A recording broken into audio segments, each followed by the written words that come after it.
waxaan marka ugu horeysa uga mahadcelinayaa hay-addan cilmi baarista oo runtii Puntland qiimo weyn ugu fadhida muddo dheerna soo jirtay mar walbana u taagan siday cilmi baaris uga sameyn lahayd Puntland iyo dalka oo dhan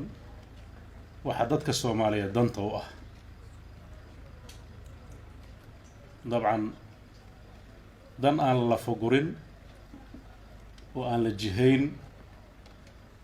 inta badan waxaa ka soo baxa cawaaqib xumo marka ummad meel degan oo ummadan noloshan casriga ah ku nool waxay u baahan tahay ummadaas waxa loogu adeegaya ama meesha loo jihaynayo inay mar walba ay cilmi iyo aqoon iyo cilmi baaris ay ku dhisnaato hay-addan waa hay-ad si madax bannaan u shaqeysa laakiin asad Puntland ah si dhowna dowladda ula shaqeysa inay ka kaabto sidii ay ugala talin lahayd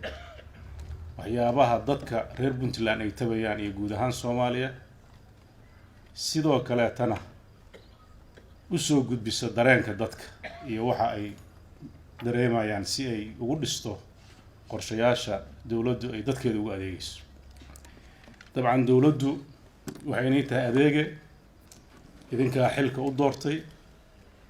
waxaana ugu doorteen mandate cad oo ah waxa u qabanaysaan oo ku salaysan dastuurka Puntland iyo ka Soomaaliya oo ay qayb ka ahayd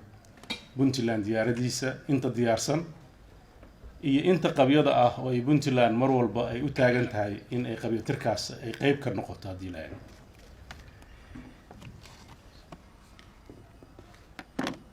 Puntland maadaama sooyaalkaas taariikheed oo muddada dheer soo jiray 22 sano ah iyo ka badan ay leedahay kuma socoto hawadeeda dadka madaxda u ah waxay ku socotaa siday u ilaalin lahayd hantida ummadan ay leeyihiin ee soo jireenka ah iyo wixii ay soo qabsadeen inay ilaaliso iyo wixii ay tabayeen oo u socdeen inay ku hagto oo ugu shaqeyso dabcan Puntland aragtideeda siyaasadeed way caddahay 1991kii markuu dalkan uu ka dhacay burburka iyo dagaalada sokeeye sababay habkii dowladnimada loo maamulayay dadka reer Puntland waxay goosteen in ay dib dambe ugu dhicin nabarkaas oo kale waxay goosteen inay dadkooda maamulaan isna maamulaan Soomaalina ay raadiyaan intii ka horeysay Puntland intaan la dhisin waxay madaxdii Puntland markaa jirtay ay jeclayd iyadoo Puntland la dhismin si gaar ah in Soomaali intay madal isugu timaado nidaam ay heshiis ku tahay dhisato markay aragtay inay suuroobo weyday waxay goosteen inay Puntland ay aasaasaan maadaama xaaladaas markii lagu jiray ay ahayd xaalad ay u muuqatay in kol dhow aan laga baxayn oo waqti ay u baahan tahay saasaa horta saldhigga Puntland ay ku aasaasantay ah laga bilaabo 98 oo 22 sano laga soo joogo wax waa ka qalqaloocdeen ama waxyaabo la rabay in laga helo lagama helin duruufo kala duwan oo jiray darteed laakiin dariiqii markaa la jeexay marna Puntland kama leexan oo ah ilaalinta midnimada Soomaaliyeed iyo nidaam dowladeed oo federaal ku dhisan oo ummadan u horseeda inay dib dambe iyo burbur uga dhicin dabcan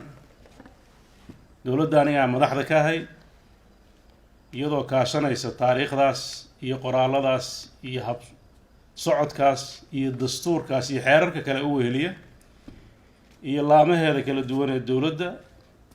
iyo kuwa aan dowliga ahayn ee BRDC ugu horeyso iyo aqoonyahanka kale waxay ku dadaaleysay in wadadaas intii la kari kara la hayo iyadoo loola dhaqmayo dadka kale aan reer Puntland hayna sidii ra'yigaas ay la qaateen markii dambe 2004 ee federalismka ah waxa ka dhiman ee qabyada ah ay ugu wada shaqeyn lahayn waxaan rabaa dadka reer Puntland inay si fiican u fahmaan waliba jiilka soo koraya dowladdan hawadeedu kuma shaqeyn karto wixii la quman iskama qaadan karto dariiq loo jeexay oo dastuur ah bay mar walba ku socota waxaan rajaynayaa marka dadka maadaama aqoonti korodhay aqoon kasta oo la rabo in la gaaro hadday reference lahayn meel ay raacayso waxaa ka dhasha khaladaad badan oo u baahan la soxo dabcan arrimahaas waxaan u xusayaa xaaladda dalku maanta ku jiro waa xaalad u baahan dadka waxgaradka ah mar labaad inay dul istaagaan oo aysan ka leexan toobiyihii puntland ku kallifay inay aasaastaan oo aysan ka leexan toobiyihii ay rabeen inay soomaali sharafteeda iyo karaamadeeda iyo dowladnimadeeda ay kusoo celiyaan dabcan wixii tegey qaybna goobjoog baa u ahaydeen inta aanan goobjoogga u ahaynna dabcan taariikh bay ku haysaa laakiin labadii sano hadda u dambeeyey oo xukuumaddan cusub ay jirtay puntland waxay la soo kulantay caqabado aada u fara badan iyo dalkii oo dastuurkii puntland iyo kii soomaaliyaba uu u muuqda inuu ka leexanayo waxay la soo kulantay xilli la goostay in nidaamka federaalismka meesha laga saaro waxay la soo kulantay xilli lagu talagalay dalka ciidamadiisa in loo diyaariyo si ka duwan sidii heshiiska lagu ahaa waxay la soo kulantay xilli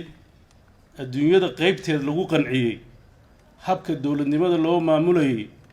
ee ahaa in hoos laga soo dhiso oo dalku kor isugu yimaado ama waxaa loo yaqaana building blogga laga tegay oo lagu qanciyey waddamada qeybtooda deeqbixiyaasha ah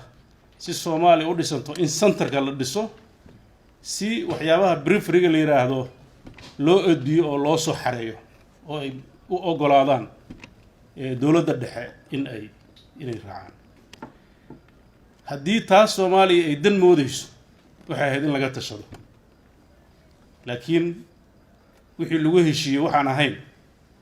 qofkii isku daya inuu ama dad ku qanciyo dhaqaalahaya ama kuwa sidaas dantooda ku jirta ee dowladaha uu dhaqaalo uga helo oo uu dalka sidaa u maamulo dabcan puntland oo ilaahay duruuf gaar ah oo ka wanaagsan degaano badan oo soomaaliya ka jira leh hadday garan weydo in wixii lagu heshiiyey ay ilaaliso waxaa ka dhalanaya mas-uuliyad darro dadka mas-uuliyiinta ah ay markaas haysaas hayana waxay u muuqanayaan dad aanan fulin wixii laga sugayay waxaan rabaa inaan aada ugu dheeraan waxa soomaaliya ka qaldamay oo ka khalloocday oo aan filayo inay maalmo badan u baahan tahay si dad badan oo aanan arki karin xaqiiqada jirta ay u arkaan laakiin waxaan aada uga rajeynayaa aqoon-yahanka iyo hay-addan cilmi baarista iyo dadka jaamacadaha dhiga iyagu inay intay baaritaan ka sameeyaan dadka ay u sheegaan maadaama waqtigeyguna uu yaryahay waxaan rabaa inaan nuxurada muhimka ah aan dul istaago si loo ilaaliyo socodka dowladnimada ama dowlad dhiska socodkeeda waxaa waayadan saldhigyada ugu muhiimsan ka mid a si dadka soomaaliyeed isu aamino in nidaamka siyaasiga ah uu noqdo nidaam dimuqraadiya oo mar walba ku yimaada doorasho suuragal ah marxaladdaas oo u siqaysa doorashooyinka caalamka laga yaqaano ee qof iyo codka ah oo raacaysa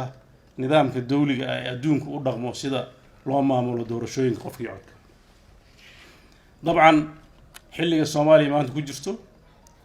oo dhulka badankiisa ama qeybo badan oo weliba gobollada koonfureed u badan ay al-shabaab haystaan iyada oo degaano ka mid a magaalooyinka dadka soomaaliyeed ay ku dhawaaqeen ama somaliland leedahay waa goosanay iyada oo soddonkaas sano khilaafaad hareeyey iyo is-aamin la-aan jirtay waxaa caqliga saliimka ah uu sameynayaa dal kala maqan in la yidhaahdo doorasho qof iyo codha ka dhacdo aada bay u adagta maxaa yeelay doorashada qofkii codka ah waxaa saldhig u ah in ay si midaysan uga dhacdo dalka taasna suuragal ma aysan ahayn ma rabo inaan taariikh badan oo doorashooyinka sida la rabay ama danaha laga lahaa in loo maamulo aan dib ugu noqdo laakiin waxaan rabaa inaan ii sheego qeyb ka mida inay ahayd in dadka lagu maran habaabiyo in la yidhaahdo qof iyo cod ayaan qabanaynaa. dowlado badan oo dimuqraadiyadda lacag badan ku bixiyana ay u arkayeen in ay tahay achievement, khaasatan madaxda markaas ama safiirada dalka u jooga ay u arkayeen inay dowladahoodii u celin karaan inay horumar ka sameeyeen waxyaabihii u joogeen oo ka mid ah xasilinta Soomaaliya iyo nidaamkeeda siyaasadda dhiskeeda. runtii arrintaas Puntland si adag ayay uga hortimid iyada oo ku dhisaysa xaqaa'iq sax ah iyo waxyaabaha ay muhiimka tahay in hawshaas la qabto.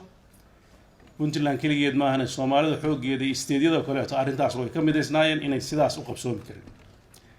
muddo dheer oo arrintaa lagu kala aragti duwanaa waxaa markii ugu horreysay lagu qabtay shir Dhuusamareeb 1 oo madaxda xubnaha ka ah dowladda federaalka ay isugu yimaadeen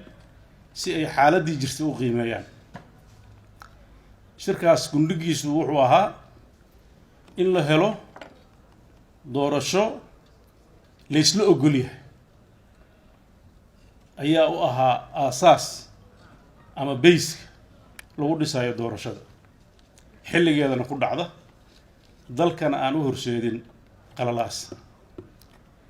markii la yimid Dhuusamareeb 2 waxaa ka soo qayb galay madaxdii dowladda federaalka, madaxweynaha iyo ra'iisul wasaaraha xilligaas jiray. runtii waxaa annaga nagu jirtay yadadiilo, waxaan gelinay waqti aad u fara badan khaasatan Puntland inay arrimahaasi ay si sax u qabsoomaan. meelaha khilaafka aadka uga jiray waxaa ka mid ahaa Jubbaland. caawa maadaama ay xarun cilmi baaris tahay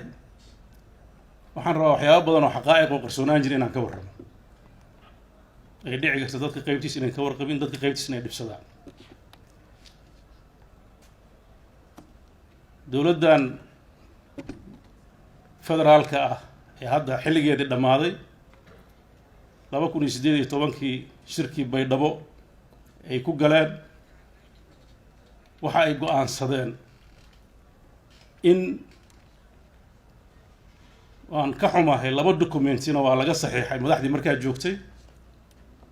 mid uu yahay nidaamka doorashada dalka, midna uu yahay resource sharingka, midna uu yahay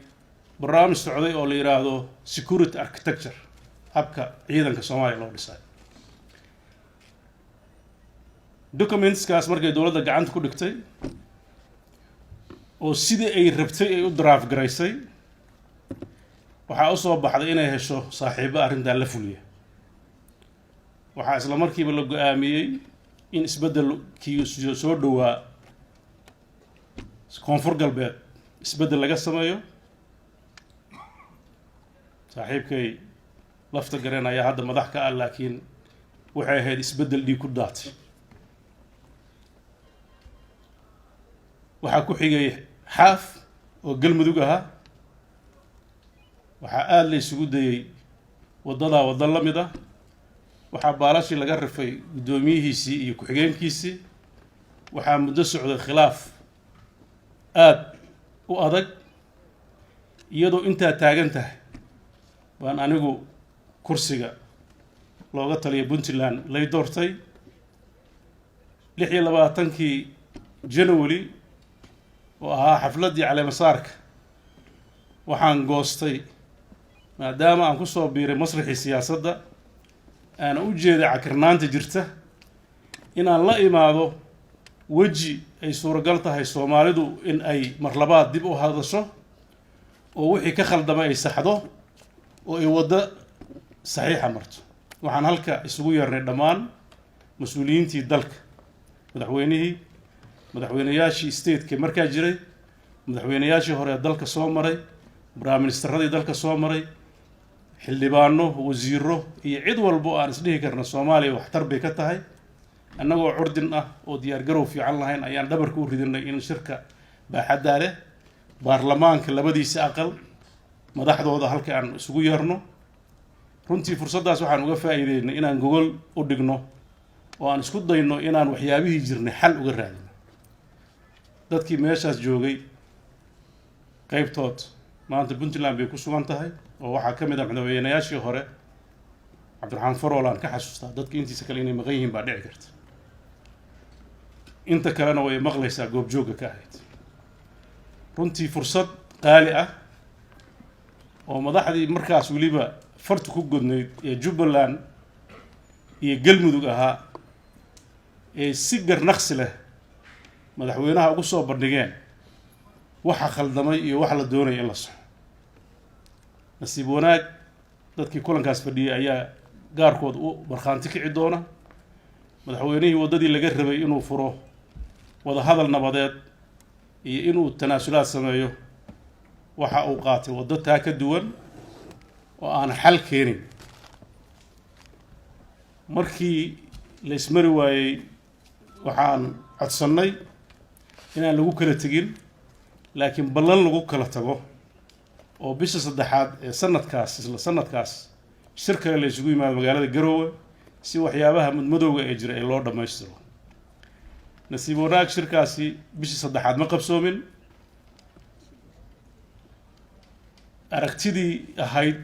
in wada hadal loo sameeyaha la sameeyo darteed wuxuu ku soo islaaday bishii shanaad in halka uu ka qabsoomo isagoo ku dhammaaday fashal taariikhdaas waxaan u raacayaa in la fahmo waxa maanta meesha yaallo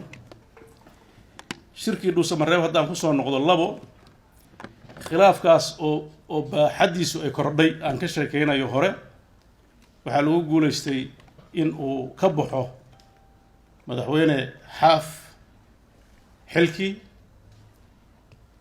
ay timaado doorasho iyadana dhiig ku daatay waxaa la isku dayay jubbaland in isbeddel weliba xogtu sida ay sheegayso wax ma qarsoonee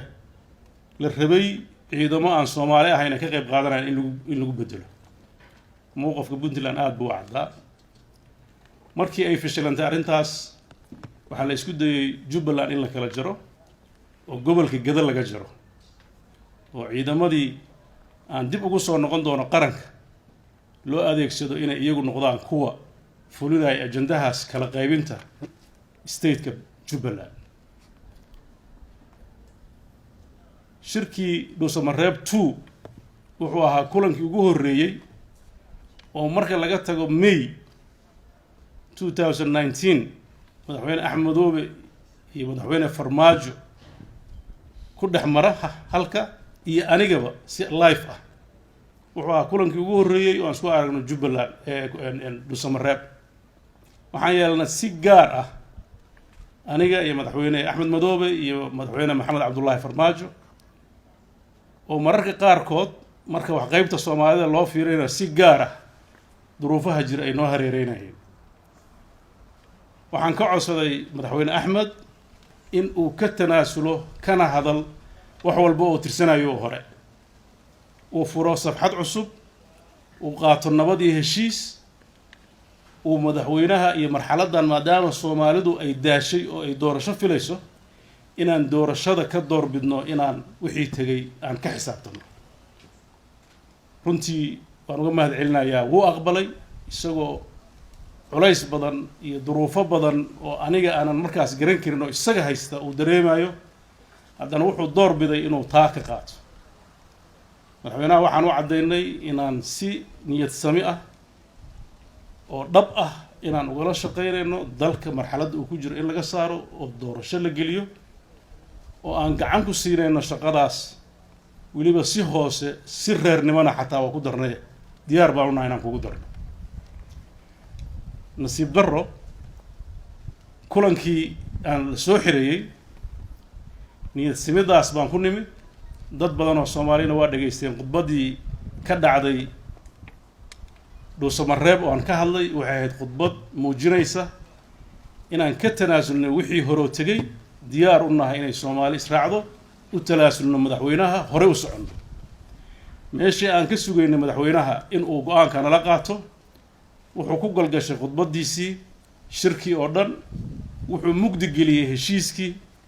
wuxuu markii dambe kusoo gabagabeeyey waxa ula noqon doonaa baarlamaanka isaga oo dadka u muujinaya inuu qoslaayo laakiin ay ka muuqato cara fara badan ra-iisul wasaarihii oo aan u malaynayo kolle 3 sano barkay wada socdeen heshiiskaas dhab buu mooday dhinacaas ayuu nala qaatay intii dambe waxaa ka muuqanaysa inuu diyaar u ahaa dib ha loo raaco khudbadiisina waxaa ka muuqatay khudbad tasaaluxi ah oo u arko in marxalad cusub la galo natiijadii noqodkiisa iyo baarlamaanka waxay noqotay in 7 daqiiqo ra-iisul wasaarihii xilka loo qaado si sharci darro ah dikraato ay soo baxdo lagu magacaabayo prime minister ku-xigeenkii inuu ahaanayo kusime uusan awood iyo xaq u lahayn oo dastuurka ku-meel gaarka ay Soomaaliya ka hor imaanayso dabcan Puntland way ka hadashay laakiin dadku hadalka maalintaas waa dhageystaan laakiin wixii ka dambeeyay dib uma raacaan sida normska ah dowladaha ay u dhaqmaan diblomaasiyiinta qaybtooda ay garanayaan reaction xoog leh ka muujiyeen internationalku arrintaasay u dhacday laakiin waxaa jira wax difaacto la yiraahdo haddii laga gudbo dowladuhu shalay kama hadlaan maanta iyo berri ka hadlaan haddaad sharci darro ku timaadid haddaad inqilaab samaysid haddaad dadka laysid ugu dambayn adigu aad wax kaa dabaqeeliyo weydid adduunka adigu kula macaamilaya ana wax jira oo dadka siyaasadda baa si fiican u yaqaan marka dowladuhu ay la macaamilayaan maamulka ku xadgudubkaas sameeyey dowladuhu shaqadooda ma aha boliis dalkan ilaalinayo dad kale rabo inay ilaaliyaan sharciga waa dadkiisa waa dadka Soomaaliyeed waa madaxdiisa waa shacabkiisa oo oranaya maya waa khaldan tahay wixii aan ku heshiinay ma haddii aad aamustid aamuskaas baa lagula dhaqmaya waxaa loo farsiranayaa aamusku inuu yahay inaad raalli ka tahay arrintaas markay ka dhalatay oo annagu si public aan uga hadalnay oo runtii aanan raalli ka ahayn inay saa wax u dhacaan haddana xukuumadda iyo dowladda markaa jirtay ee isku mid noo ahaayeen marka la dhaho habka macaamilka Puntland oo aan kala saarin waqtigeeda ayadana laga xisaabtami doonaa laakiin haddana sharci darradaas iyo ficilkaas raalli kama aan noqon annaga maxaa yeelay waxa aan ilaalinayno oo aan rabno inaan dowladnimada ku dhisno waa shuruuc iyo nidaam iyo kala dambeyn haddii la waayona waxa ku xigo indhaheenna hor jooga waxay noqonaysaa meeshii loo maray 19 in loo mari doono dadkana diyaar u ah mar labaad in uu galo struggle aan wax ku kalifa aysan jirin kii horeeto tabaabasho la'aan iyo aqoon darro iyo waxa ma dhici karaan ayaa sabab u noqotay laakiin maanta qarniga 21aad iyo khibraddaas la yeeshay suuragal kama ahayn inay mar labaad ka dhacdo shirkaas 2 markuu sidaa ku soo dhamaaday waxa mar labaad uu isugu yeeray shirka waxa lagu ballamay 15 in la isugu soo noqdo bishii ku xigtay maadaama ay wax dhaceen waxaan annaga codsanay in wixii dhacay wax laga yiraahdo markay u liidato xukuumaddii meesha ka baxday oo mas'uul ka ahayd fulinta qorshaha heshiiska in la keeno waxaan noo soo baxday inaan diyaar loo ahayn sababta xukuumadda loo ridana ay ahayd in waxyaabahaas laga hadlo oo si jajuub ah dalka doorasho iyaga u qorshaysan ay geliyaan kii saddexaad ma aanan tegin waxaan codsanay damaanaad sax ah oo cid walba og tahay in lala yimaado internationalku markay ku guul daraysteen inay taa keenaan waxaan annagana ka gaabsanay inaan shir aanan garanayn wuxuu ku dhammaanayo oo aan ognahay wixii hadda ka horreeyay 2 siduu ku dhammaaday inaanan diyaar hadda u ahayn muddadaa kadib markay taasi dhacday wuxuu codsaday waxaan rabaa dadka reer Puntland inaan si fiican ugu sheego marar badanaa waxaa maqashaan Puntland waxay diiday in garow la yimaado wuxuu codsaday Axmed Madow halka joogo inuu halka yimaado dowladdan waxay aad u isticmaashaa dadka Soomaaliyeed meesha ay ka liitaan oo qabiilka ah oo runtii inay xoqdo ay aad u jeceshahay taasoo dadka aan dan ugu jirin qof mas'uul ah oo marxaladan jooga inuu qabyaalad u gurbaan tago isagoo og 30 sano soo dhaafay wixii dhacay runtii waa nasiib dar waxaa halkaa ka soo baxday in la yiraahdo waxa Soomaaliya isku haysta waa niman daarooda garow ay ku soo shirayaan iyaga waxooda xallisanay runtii waxna qabta ma ahay wax Soomaali ay wada leedahay in la yiraahdo annaga kaligiina ka wada hadlayna maxaa yeelay dabinkaas mar hore wuxuu nagu geliyay dhuusamareeb markaan joogno saddexdan kaliya nala faqay annagoo moodeyna inaan xal u helin marka hadda maray dagaal mar labaad waa dhacasnimo yeelata waxaan codsanay meel madal ah oo la joogo inay noqoto inay Muqdisho noqoto waxa uu mar walba Muqdisho u diidaa waad ogtihiinoo waa meel dadkii qadiyaddan ay wada khusaysay dhan ay goobjoog ku yihiin waxaan niri waa inay Muqdisho u noqdaan dabcan internationalka oo mar walba garwadeenka ah waxay u arkeen logic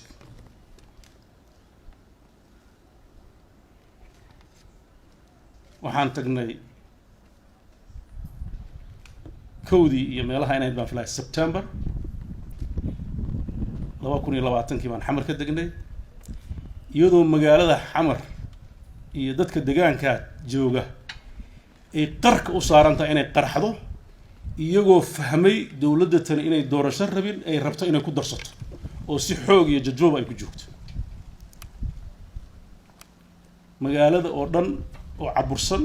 oo mid la hadlay oo jirin ay qarka u saaran tahay inuu dagaal sokeey ka dhaco baan ka degnay ilaahay mahadiis dad wanaagsan oo Soomaaliyeed oo niyad wanaagsan oo arka haday khaladka ka hor yimaadaan natiijada ka dhalan karta inay xarbi tahay xuruubtu markay dhacdana dadka Soomaaliyeed inay yihiin dad nugul oo ay qabyaalad isu bedeli karto iyagoo ka rabay baaqsadaan waxay u noqotay faraj imaanshaheeni waxaana daliil u ahaa sida wanaagsan ee dadku noo soo dhaweeyeen markaan u tagnay wuxuu yiri waxaan rabaa labadiina maadaama igu diideen garowga saddexdana kaliya shireen nimankii kale oo saaxiibadeen ahayna wuxuu yiri ha imaanina xamar maxamed banaankeeda jira anu inta hal ka tagin waa la hadlay waxaan qorqor baan la hadlay waaraan la hadlay waara alle marka xamar ku sugnaa lafta gareen baan la hadlay waxaan la socdeen wax walba sida isu bedelayaan waxaan ka codsaday xamar markaan tagin inay noogu yimaadaan waxay yiraahdeen annagu iskama imaan karnaa hadduu madaxweynaha imaado yiraahdo waa imaanayna kulankii ugu horeeyay aan isku aragnay oo dadka qaybtiis inay ilaawsan yihiin baa binici karta waa inaad dib u raacdaan maalintaan tagnay maalintii ku xigtay habeenkeedii annagoo diidan ayuu wuxuu iclaamiyay Twitterkiisa la soo dhigay inuu shir jiro official ah shirkaas maan tagin maxaa yeelay heshiisku ma ahayn annagu waxaan nidhi shir gaar ah ama waxa unilateral ka yiraahdo umaan imaan halka waxaan u nimid sida mar walba lagu celcelinayay heshiis wada jir ah oo dawladda federaalka iyo dawladaha xubnaha kamid ah ka ay u siman yihiin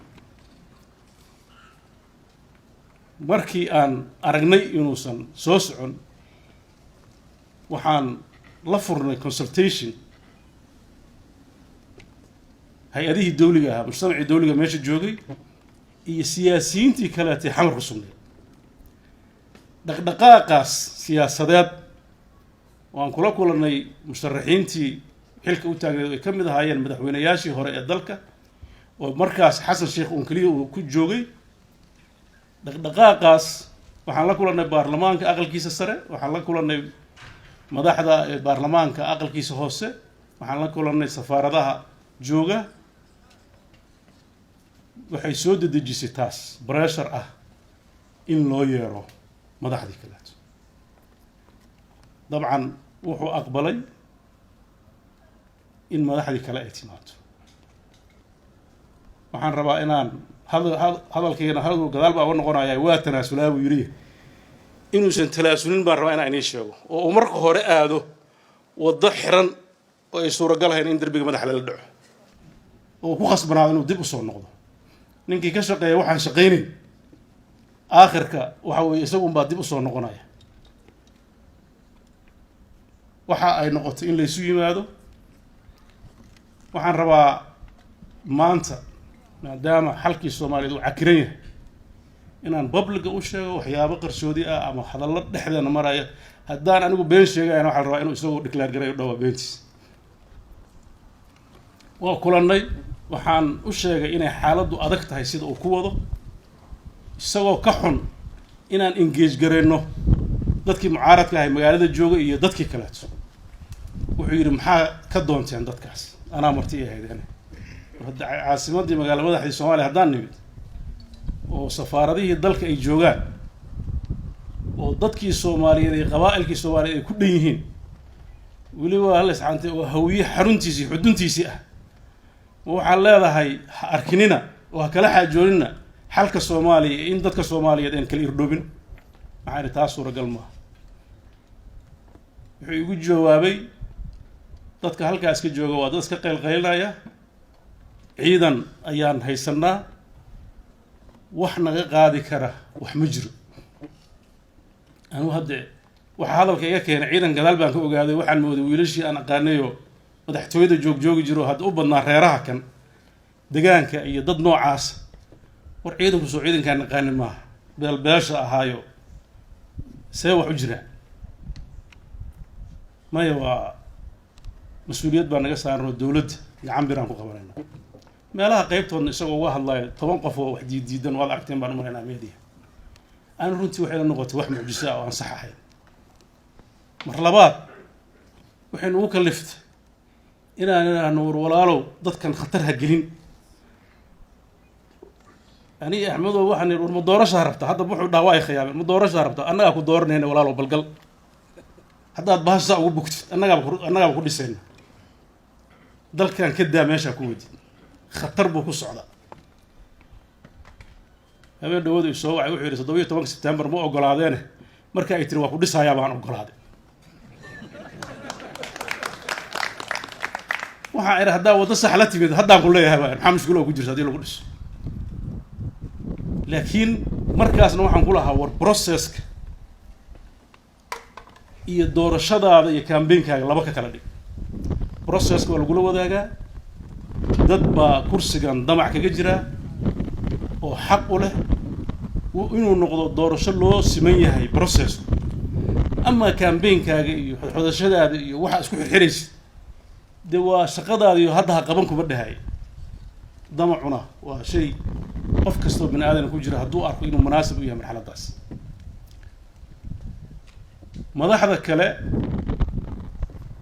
markaan aragnay waxaan ku niyadda ugu dejinay inay annaga naga warsugaan inaan la nimaano wax qancin kara. heshiiskaas aan keennay oo sida runtii hagar la'aanta ah iyo wada tashiga ah looga qayb qaatay madaxdii dowladaha federaalka ee joogtay xilligaas oo ra'iisul wasaare ku-xigeenka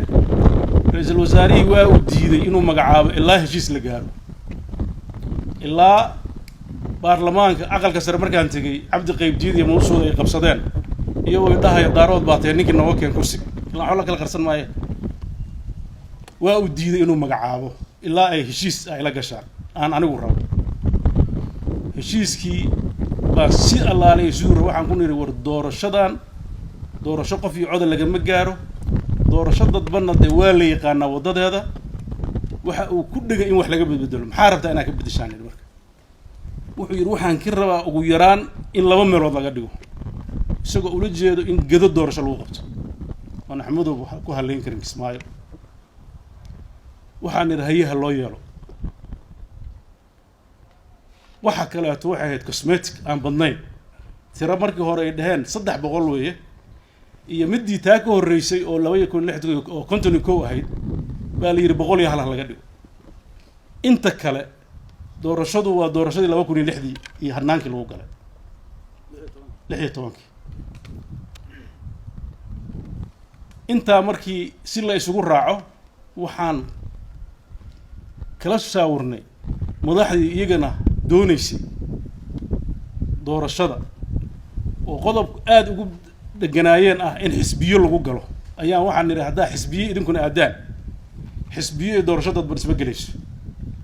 xisbiyadu waxay imaan doontaa markii doorasho toos ah la aado idinkuna ka tanaasula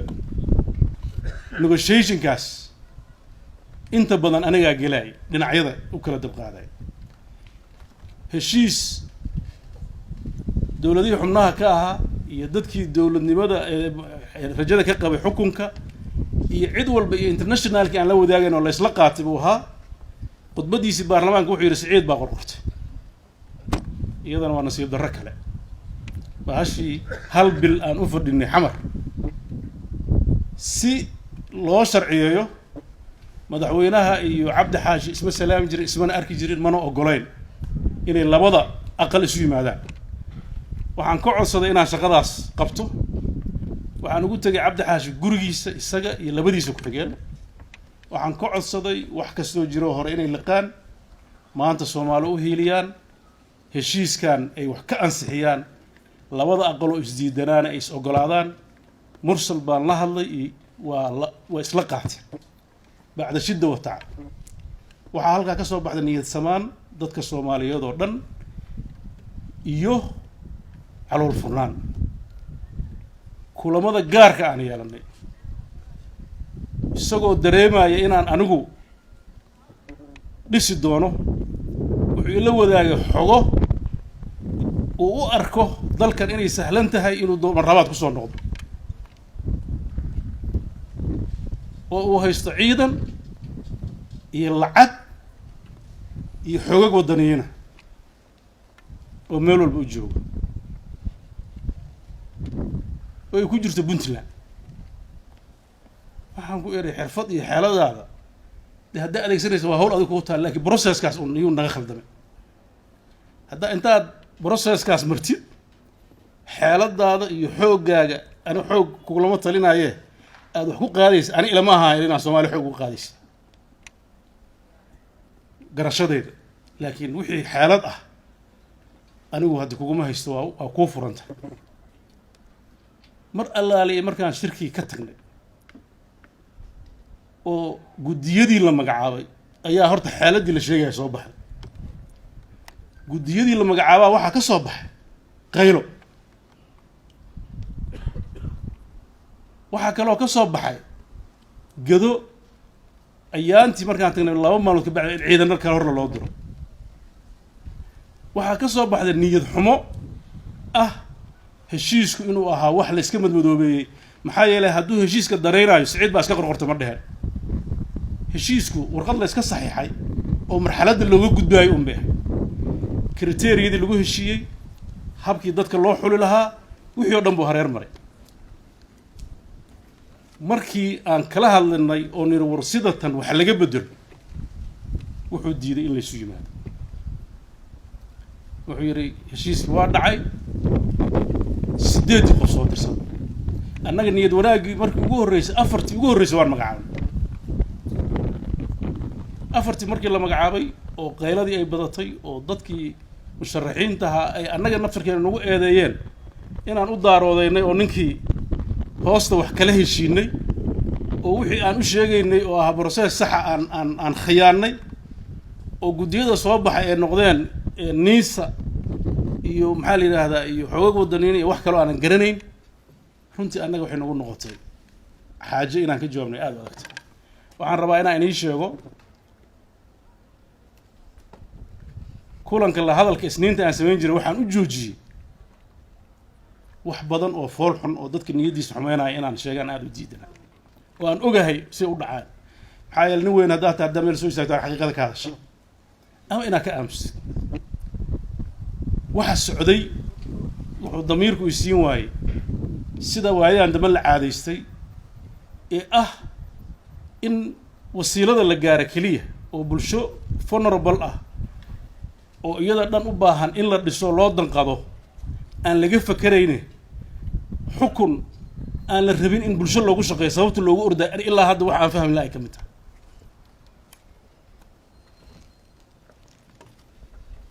propaganda iyo qaab shaqo oo la aaminsan yahay inay suuragal tahay ragga mas'uuliyiinta xamar kamid mid kamid aan weydiiyo waxaan eri war xoog iyo jajuub maxaad ku xukumi karaysaa wuxuu yiri al-shabaab badalkay ku xukunta oo sida al-shabaab haddaad noqotaan maxay tahay waxaad raadinaysaan ilaan dastuurkeennu argagixisnimo iyo xoog iyo jajuub in dad lagu maamulo ma qoraayo ummadda caqliga saliimka ana diyaar uma ah nolosha dabiiciga ana taas ma keenayso runtii waxaa ka soo baxay aragti aada u adag markii shirkaas uu istaagay oo dood badan laga galay waxaan codsannay in shir kale la isugu yimaado waa diideen waxaa soo martay 7 bisha December shir la yiraahdo International Somali Partnership Forum oo xamar ka dhaca ayaan waxaan isniin waa fursade shirkaasaana lagu casumay markii aan madaxdii dawladaha iyo isla hadalna oo nidhi shirkaas aan isugu nimaano si aan ugu lafagurno waxa jira dawladdii way joojisay waxay tiraahdaa ha imaanin internationalkuna si fiican bay ogyihiin habeenkii annagoo xirxiran baa lay soo hadlo madaxweyne axmed qoorqoor xamar joogana waxaa la yidhi intaad xamar ka tagtid oo galmudug tagtid suumka ka soo gal hadda xamar uu joogaa suumka meel kasta laga geli karaa waxaa la yidhi xagga tagoo suumka xagga soo gal annagana ha imaanina waa iska aamusna waxaan idhaha waxaa khilaaf ilaa wix kasta haddaa ka hesha khilaaf buu wadaabay dadka caamada halka fadhiya odhanayaane bal hadday khilaaf dhalayso kaadi badana waa loo gogol badayaa baa la yidhi bal iyadana aan dhowrno ra-iisul wasaariyaha halka yimid oo la soo diray intuusan imaan markay taas dhacday baan idhi qoorqooro haddaan xamar isku arki weynay adiga garow iguma madaxdu ay maqlaysaa been haddaan ka sheegayo markii la maqlay inuu halka imaanayo ayaa isagiina lala hadlay waxaa la yidhi baaqo annagaa tegeyna ra-iisul wasaariyaha halka yimid ra-iisul wasaaraha qorqoor ma uusan imaan anaa imaanaya buu yidhi isaguna ha baaqdo halka markuu yimaadana habeenkii ugu horreysay wuxuu yidhaha 8 qof aan rabaa inaan kaa qaato oo diyaaradda la raaco wax kale ma ka hadlaysaa maya markaad 8 isiisid ka bacdi aan ka wada hadlay waxaa yidhi 8 hadda diyaarad kula raacda anigu hadda ma hayo wixii damoo dhacay anu ka hadli maayo halkaas hadda idinkaa goobjoog ahaa ilata halkaas marka ay marayso waxaan mar labaad aada looga shaqeeyey in la xalliyo halka waxaa yimid internationalka dad aada u fara badanaa yimid waxaan nidhi waa yahaye madmadow baa jira waxbaan tabanaynaa haddaan wax tabanayno inta aanan doorashada hore loo gelin ha laysu yimaado oo tabashada ha lays dhegeysto xujadeenna waxay noqotay xujo viable ah ha la is arko ceeb maaha mogto war aan is aragno soomaaliya wada joognaa meel kale ma wada joogno internationalkii markay kari waayeen madaxweynihii uu yidhi arki maayo hadday 8 keenin oo bahash isjiijiidantay oo internationalkii ay kusoo ururtay horta 8 keen iyo horta shirka qabo isagu ma tanaasuli jireen sidaynu aan tanaasulno waxay annagaa tanaasulnay 8 baa haddana sheegnay waxaan nidhi shirka haddana xamar lagu qabto wuxuu yidhi xamar laguma qabanayo xaggee lagu qabanayo markaan nidhi xamar ha lagu qabto oo 8 soo saarnay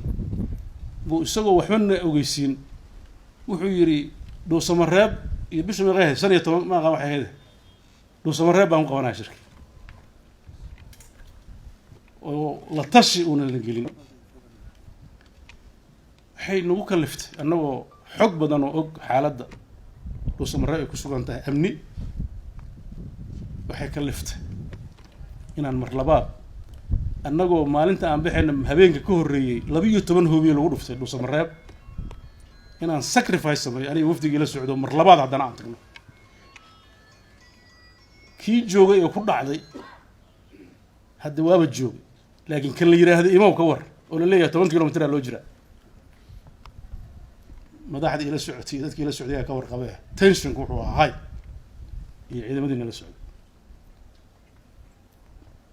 markaan meesha tagnay waxaan u tagnay madaxdii iyo madaxweyne iska qoslaayay anu hadda mas tafaasiileynaaye inaan waxba dhicin loo malaynayo marka talob waxaan isir wax oon ula kac loo tuuray ma waxa kan wax ka badan lama ogtahay waa inuu jiraa haddii wax dhacaan waa inuu jiraa tension security iyo diyaar garow ilaa saacida ka mid dadkii la socday ka warramaya mararka qaarkood وعلى الكلاسيفيكيشن وعلى شيء صدق صار كتب لك السؤال هذا أنا ويك بعدين عشان وي كانت وحان أرقني وإن الشيء على جماعة مستكر شركة دوس مراب ليسويمي هذا مركان أرقنا تنشن كذا كسوالي ده هست يوحى عن كبقى أنا مرلبات إن الصومالي كدعان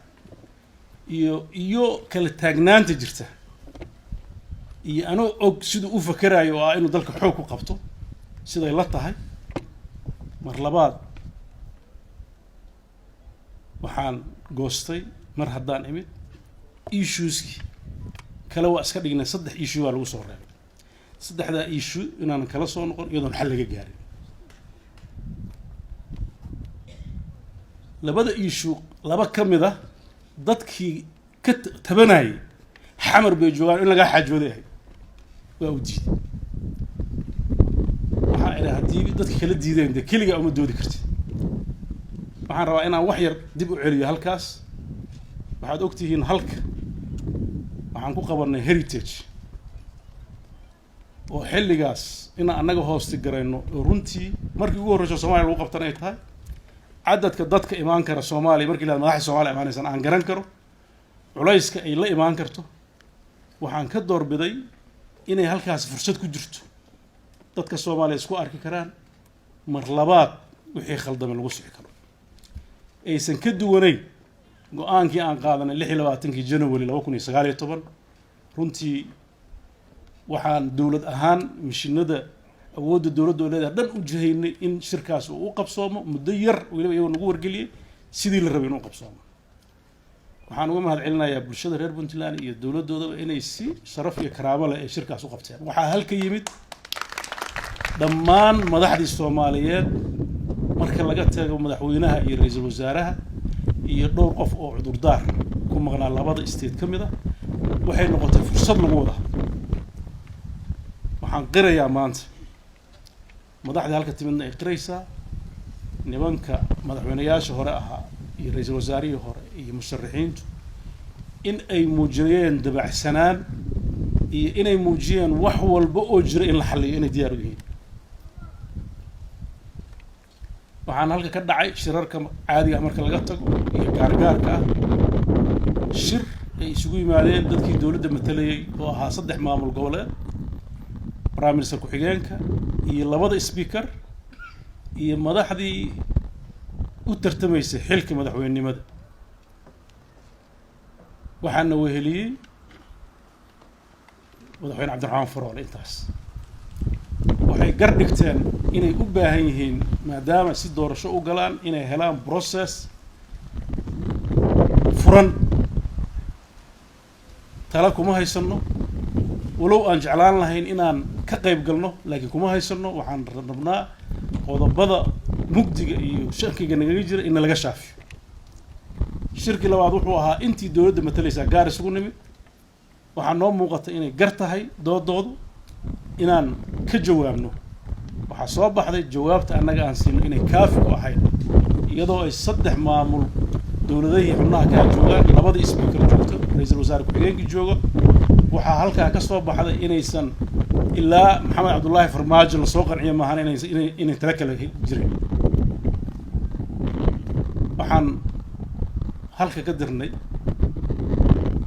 speakerka aqalka hoose ra'iisul wasaare ku xigeenka iyo madaxweyne qoorqoor inay tala ka keenaan xaggu ugu tagay meeshaan tala ka sugaynay madaxda halka waxay joogeen wax laba way ku dhow inna shirkaas socday inna hawshaas u joogeen ergada markii la dirana waxay dhaheen inta ergada noo imaanayso waa sugayna culayska ay leedahay la garan karo in annagana noo leedahay iyagana u leedahay in laba week dad mas'uuliyiin oo protocol kay leeyihiin u baahan inaad mareynaysaa inay marti noo ahaadaan sidaan u sugaynay inuu maalinta jimcada ah jimcay ku beegneed baan filaynaa noo yimaada habeenkaas xaflad baa Puntland lahayd waxa ay timid fariin ah inuusan imaan karin duruufo jira awood isaga maana wada hadal laakiin waxa ay shaqadii loo diray hadduu soo qabanayo imaanshaha ma aha caawa xafladeeda muhiim maahane birriba ha noo yimaado ama fariin kale oo saxa noo soo diro isla habeenkii markaan shir ka soo baxnay waxaa la qabtay press conference lagu caddaynayo in doorasho la aaday dalkii meeshaan sugaynay jawaab shirka markaan ka soo baxnay waan warkaas maqalnay waxaa la yidhi clipka waa la hayaa laakiin lama sii deynaa ilaa birri maxaa loo hayaa waa yahay maalintii ku xigtay ayaa la sii daayay isla subaxnimadii in dalkii doorasho aaday meeshaan talada sugaynay farsamooyinka doorashada dal ka socda horta saasay u ekahay markay taas dhacday ayaa inaysan soconayn la arkay ayaa shirka dhuusamareeb dhashay laakiin ku talagalku wuxuu ahaa waxaa la yidhi labadaasna ha iska maqnaadaan saddexda kalaa la qabanayaa iyagaa imaan doona hadday imaan waayaanna war ma hayaana xoogaa lagu keena wararka aan helayn weli annaga riyaan u haysanaa waxaan waddanka ka socda shirkii dhuusamareeb baa yimid ku noqon maayo waa aniga ka sheekeeyey markii gada la soo gaaray ayuu dhaqaaqi waaya shirkii guddiya aan kala saaray madaxweynaha u tagaani gada maxaa ka rabtaa iisha waan kaaga shaqeey markaan maalin iyo ziyaado nerfiska ahay waxaan qabtay garan waayo aan arkay hadda inaan cid kale u maqana aysan jirin ayaan waxaan goostay inaan si sacrifice arrintaa uga shaqeeyo waxaan idhi gado waxaa ka rabsida iisha waxaa soo baxday in uu gado inuu isaga maamulo ay rabto waxaan idhi waayahay adiga maamul laakiin formalo horta waxaan idhi gado reerka aa ka dhalatay maanta waxba qaranaa mareexaan ma waxay rabaan inay ka go-aan jubbaland mayuu yiri anna ma rabo iyagana ma rabaan maxaa rabtaan marka inaan doorashadaas iyo maamulaan rabnaa waxaan idhi waayahay formalo aad ku maamuli kartid gadana ay uga tirsanaanayso jubbaland aan ka fakero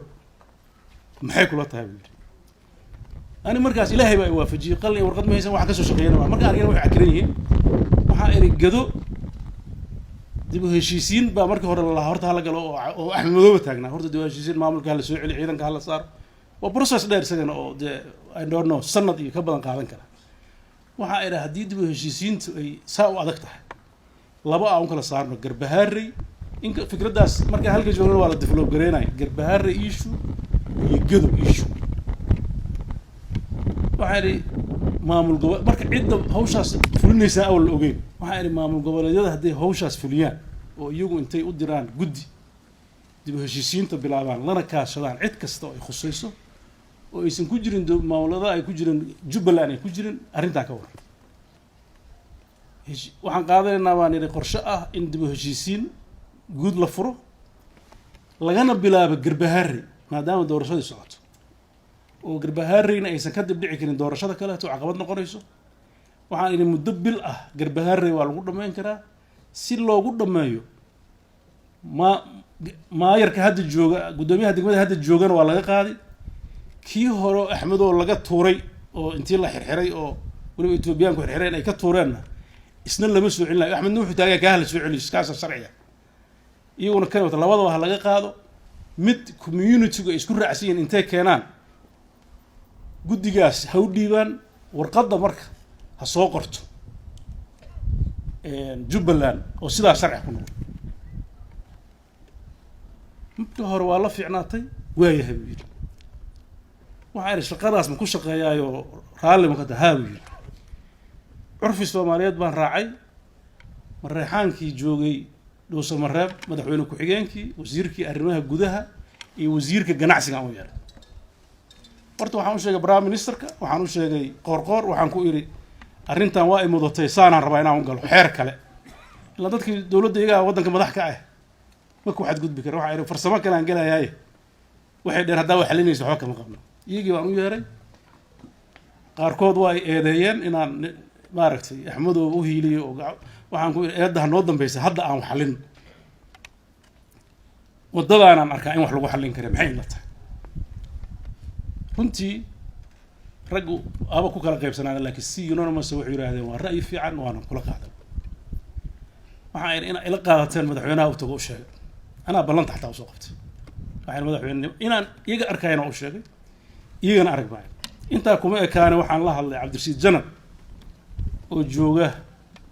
bolod xaawo waxaan ku yidhi waxa aad raadinaysid waa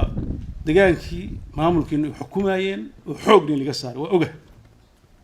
laakiin waxa kaa maqan haddaa xoog ku soo ceysan kartidna waa wax la gartay haddaa xoog ku ceshan karna xeelad baa lagu ceshadaay niyo bahasha siyaasad baan ku dhuganaynaaye ciidamadan iyo waxa kan dad damba inay naga dhintaan muhiim ahane ka daaye ra'yi siyaasadeed baan wadnaayo waxaan kaa codsanayaa hadduu hirgelayo inaan nala qaadaysin waayo axmedoobe waa madaxii jubbaland laakiin qadiyaddu waxay ka dhex taaganta reer gudo oo weliba markii hoos loo sii fogo reer guri iyo wax kaloo aanan garanayn u kala baxayo khatarteeda leh ma garata oo ishaysta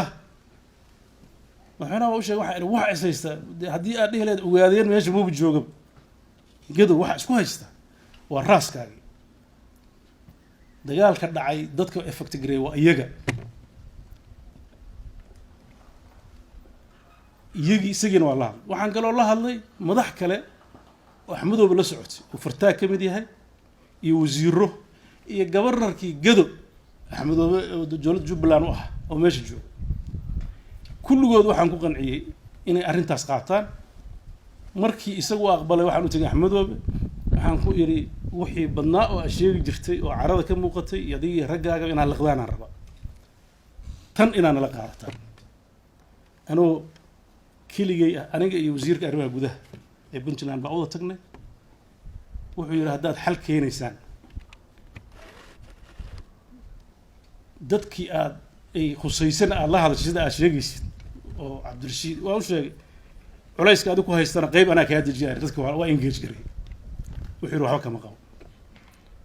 habeenkii waxaan ku seexanay berri subax shirku inuu beri dhammaanayo oo la saxiixayo draft guddiyaan saarnay farsamo ah waxaa la diyaarinayo subaxnimo maalintaas waxaa in la qorshuu ahaa in la diyaariyo communique subaxdii markaan imid buu aniga iyo axmed qoorqoor wuxuu yidhi waa in raba waa u tagnay wuxuu yidhi wixii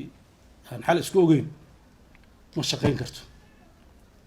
nimankii gada jiray reertolkay ahaa qorshahaas ma ogola warqad axmedoobe saxiixayo ama wasiirkiisu ma qaadanayaan waxaan ku idhi madaxweyne shalay reer gado intay ninkaana xukumi jiro oo mudday dowladda ka tirsanaayeen oo hadda qayla kama jiri jirin qayladan waa khilaaf iyo qorshahaaga hadda aad u qanacsan tahay dadkaas waxaa ku filan waddadaasaan qaatay hal raaco mayuu yidhi waxaan u baahan nahay inaan laba wiil ka bacdi isku soo noqono waxaan ku yidhi amay taas suuragal ahay markaan arkay inay kala taagtaagan tahay ra-iisul wasaaraha nala joogo waxaan yidhi bal halkaan noogu hakiya annagu aan shir aniga iyo ra-iisul wasaaraha iyo axmed qoorqooraan meel wada fadhiisanay waxaan ku idhi arrintan xal bay u baahan tahay anu horta waxaa idhi madaxweynuhu xujo maahane ani waxaa ii soo baxday heshiiska in la saxiix maro laakiin intii aan wadi karnaan wadayno axmed aad buu wuxuu uga xumaaday in mar labaad galmudug shir la isugu yimid inuu burburo runtii waana painful maxaa yeele degaanka iyo dadkeedaba ceeb bay ku tahay waxaan idhi dadaal intaan wadi karnaan wadayno subaxdii 10 meelahaas ahayd ilaa habeenkii dambe aroortii 2 miya mise 1 aniga isaga waxaan ku jirnay dadaal inaan qancino madaxweynaha أنا واحد أحمد ما نسكت دينا قنعيه أدوم المحمين سوقا تذال بدن ما سمينا مركلية وحى سعون وذي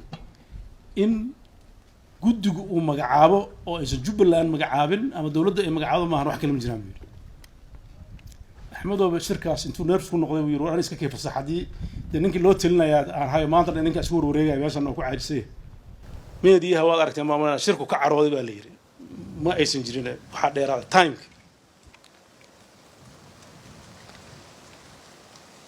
markii uu baxay oo isku daynay madaxweynihii waxaan soo marsiin weynay degmada Garbaharre maayarkeedii inuu farax ka qaado oo nagu adkaato ina aniga maamulo maahan cid kale maamulo shiri luqad saas shirkiina qorqor waska kala tagnay gurigu igu yimid habeenkii anigu disappointed baba noqday wuxuu yirniyo waxaan rabaa inaan shirki la badbaadiyo sida lagu kala tagin maxaan kula qabtaa Axmed Madow ila aad weyn waa israacnay Axmed waan u tagnay waxaan ku yiri waxaana jiray maxaa tala wuxuu yiri hadee laba mid ani ii keenu yiri gado Jubbaland ma aha waxba kama qabo yiri ciduu rabo magacaabo madaxweynaha warqadaha soo diro inuu isaga maamulkiisa si muaqada oo maamulayo hadday Jubbaland ka tirsan tahay wixii ugu yaraa oo aan aqbali karo waxa weeye gudoomiye degmo oo annagu aan soo select gareynin ya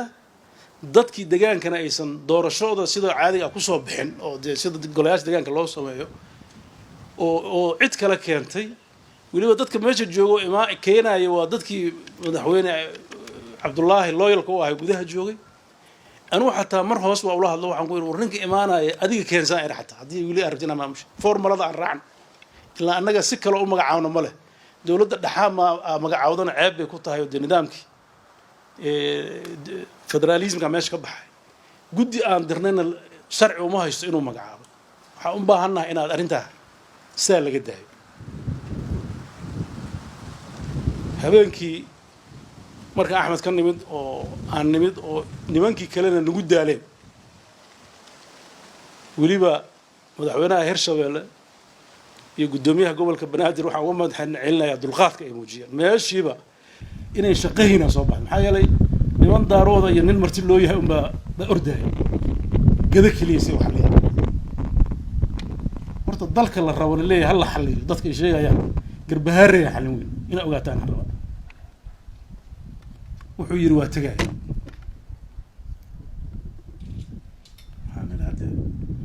madaxweynaha haduu yiri waa tagay anagu farq kuma dhigi karnaa markaas haddana wuxuu damcay sida loo tagay in anaga la qaadno warmatiyood la soo saaro waxaan dhahnaa anaga ma garanayno inaan ku eedeynana ma rabno oo dhaano isageedii marka waxaad tiraahdaa wada hadalaa socda shir damaa la isugu soo noqonayaa nin ayaantan soo baxo dubba lagu sheegaya habeenka hadla wuxuu ku wareegay waa la sheegay waa aragtay ajaa'ibka adduunka maalin waxbaa la arkayaa dubba adiga habeenka dhawaaqay gabdhaha Hargeysa waxay yiraahdaan baa la yiri waxa aadaanka hore isu kaaya markuu dubba dhawaaqaas ballanta noqotaa la yiri saqda dhexe wax uu ku hadlayo aan la garanayn marta dhawaaq la istaago masaa'ibka soo baxay habeenkii uu wax badan oo aan hadda aan garanayn oo dhuray madaxweynuhu waa tagay intii uu joogay waxaan ku iri war madaxweyne soo ma ogi 8 February inay soo dhowdahay oo deadline-kii doorashada soo dhow yahay maxaa dhacay yiri waxaan iri soo ma haboon inta ka horeysa in at least heshiis la gaaro process-ku uu socdo warqadii Xasan Sheekh uu qoray oo kaleeto oo ah in dawladdan ay tahay dawlad aanan waxyaabaha masiiriga oo qoran tahay waa marna internetka ku aragteen oo muujinaysa inay dawladdan ay doorashada maamulayso qor warqadii xataa koobiyan wata anoo ajendaha noogu jirtay lama sagaarin waxa gadaan Garbaharre dhaaf weyn warqadaana qor horta warqadii iyo markuu maqlay 8 February oo wuxuu yiraahday أنا واحد أصليه ضنجي شو واحد بقول له إنه تجو سديد فبراير إنه بروف جرايو إنه سديد فبراير واحد هاجرين يقول سديد فبراير واحد هم جرت دستور كا يقول واحد دستور كنت كا يقوليه برلمان كبا متك بدل متك معها أنت متك لك إيمانا وسيجو ورد ما يلا هدس كمان أنا اسمه جرته كسمة وأوكي لكن ما قادن قرارات مصيرية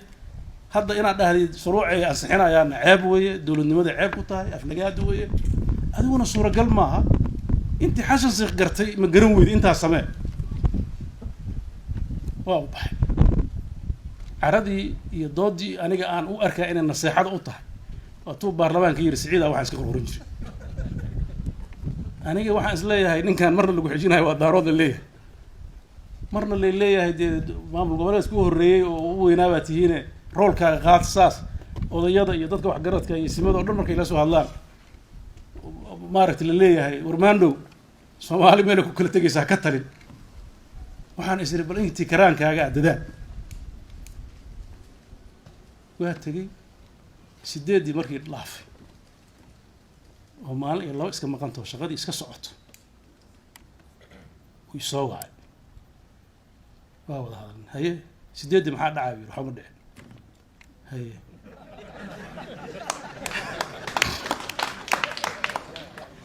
sideed waa ujeedaa inay waxba dhicina ama nimanka ragga hurdaano markoo sidoodii ka caamaayro gidaarada ka daatan waxyaab kale habeenkii markii waxa dhaceen shalay miyaa soo wacay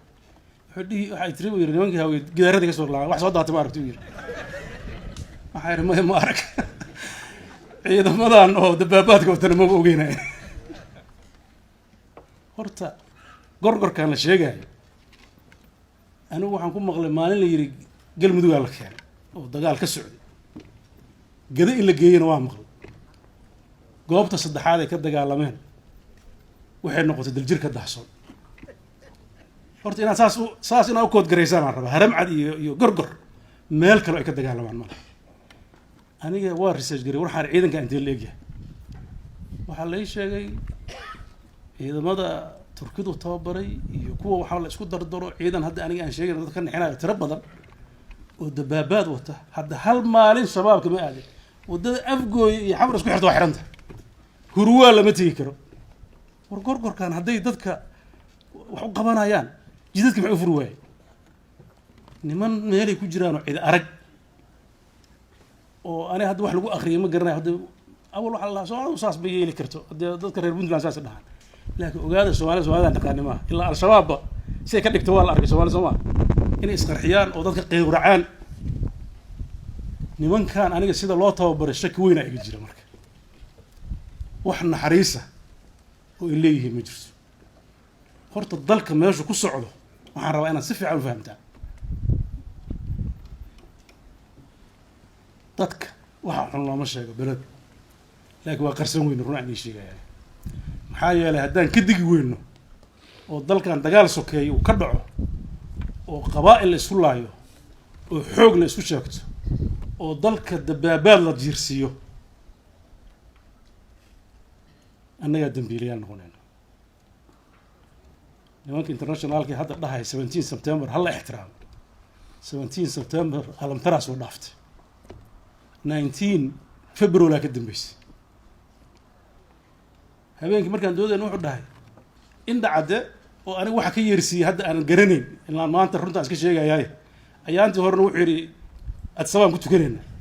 maalintii dhaweydna waxbuu sheegay labada marba waxbaa dhacay ani ay doona cid u shaqeynaa laakiin reality-ga marka loo hadlo waxaan ku iri bal daljirka dahsoon ninka wuxuu rabo hadho cid ka yeersiisay ilaa madaxdii intay hadashay dhihi lahayd dawlad ma jirto madaxdu waa hadlaysay maalintii ka horreysay meeshay maraayeen waxay lahaayeen mudaaharaad biis fulaan rabnaa mid nabadeedaan rabnaa ninkan wuxuu yidhi haddaaba samaysay gartay kii maalinnimadii dhacay oo ra-iisul wasaarihii 3 sano iyo barka ra-iisul wasaaraha ku ahaa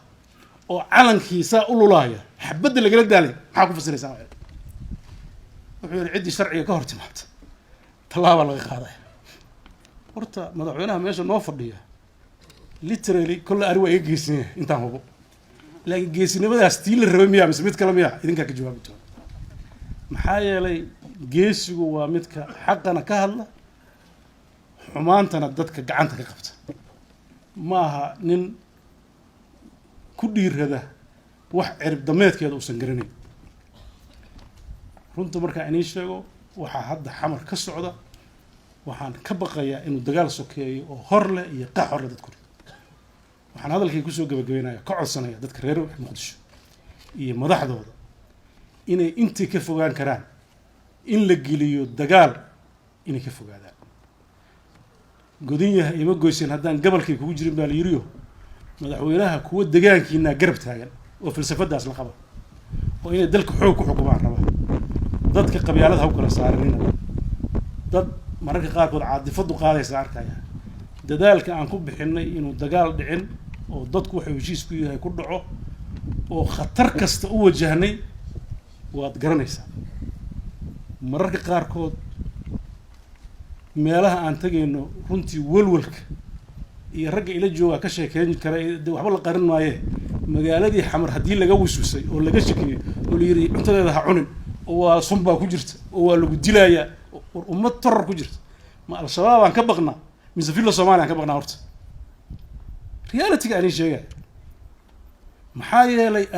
asaaliibta la adeegsanayay mid al-shabaab sakeeyay wax difference oo dhaxay maalin walba waxaan ku jirnaa trap dadka Soomaaliyeed oo dhanna waxa la geeyay inaysan hadli karin ninka madaxweynihii magacaabay inuu ra'iisul wasaare noqdo oo fursad u siiyay inuu dalka Soomaaliya madax ka noqdo oo Sheekh Shariif ahaa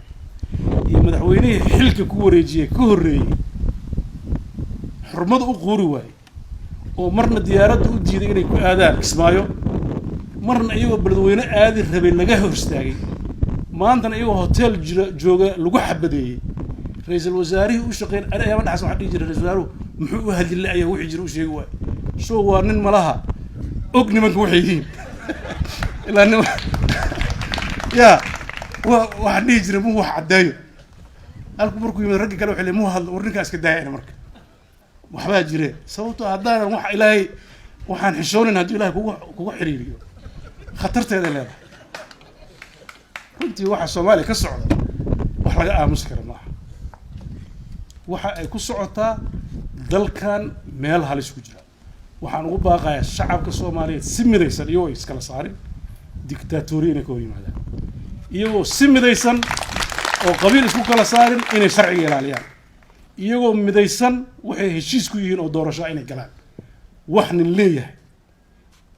ciidamada ana iska leh ciidamadaydu yiri hadda tii u dambeysay wallahi inaan been ka sheegin wuxuu yiri garow hal yimaado ma imaanaysaanay la fahna uga baqnay wuxuu yiri dhuusamareeb ruuxa dhuusamareeb hadda kan inuu xabada ka dhacay ma ana aw waxba kama dhacayaan ugu dhahay I don't know iduu og yahay macnaheedu waxay tahay ku wax soo tuurna waa yaqaanaa literally maanta inaan wax ka qariyo ma rabo waxa meesha soo socda niman international la yiraahdo oo FMS iyo waxaas FGS iyo SVMA oo ku haya waddamadooda waxay u qoraacay jirta laakiin ana waxaan inii sheegayaa wax aanan ogeyn inaan Puntland ku matali karin anigu aadi ma abraha iyo ciyaalada meelaha la sheegay ninka daarood maxaa laga rabaa war ninkan daarood ana mu umaleynaa inuu daarood harb jiiday run ay sheegayaan ha ku kalsoomina nin daarood har u jiiday aan soo arag xataa maraacan in har u jiiday soo arag marka caadifada intii la iska daayo dardaarankayga ugu dambeeya waliba saaxiibada kale oo Soomaalida waa necab tahay Puntland aan kula dardaaranayo Puntland waxa oran lahaa marna aysan aqbalin nidaam Soomaaliyeed oo aysan raalli ku ahayn oo federaal ah oo wax ka maamulayso oo transparency inay wax ku darsato xaraam bay ka tahay waa in waxa Soomaalinimada la sheegayo waa inay miiskaas dul saaranta Soomaalinimo lagu orkacsanayo hadhowna kuwa ugu qaylada badan ba ugu balanbala badan hadhowna aan la wadi karin dadka masaakiinta ee la siray